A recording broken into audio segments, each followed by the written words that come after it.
I learned about Felix Fox Harris when I moved in with the museum. I started working for the museum in July of 1987. And one of my first projects was to go over to um, Olmsted Machine Works and catalog the work. It was on temporary storage at Olmsted Machine Works.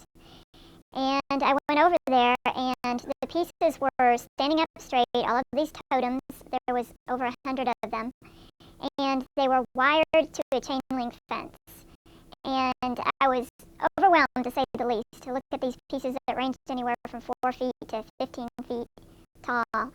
And the director at the time, Sheila Stewart, said that we were going to eventually take the pieces and bring them over to the museum and install them onto the museum grounds. And so we got a flatbed truck and got the van and got friends' pickup trucks, and we loaded all the pieces up. And the first place that they were installed, and this was back in the late 80s, I believe it really probably was the summer of 1988, we dug holes into the lawn on the corner of Bowie and Main Street, and we installed probably 100 of the pieces in the yard.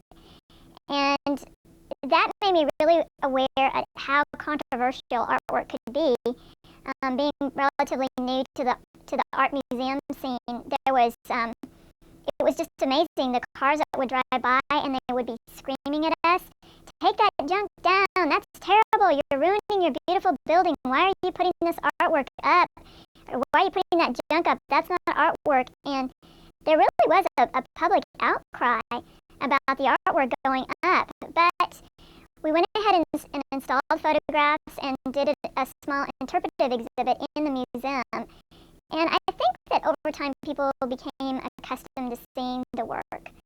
But because it was in such a prominent location, the weather really had started taking its toll on the pieces.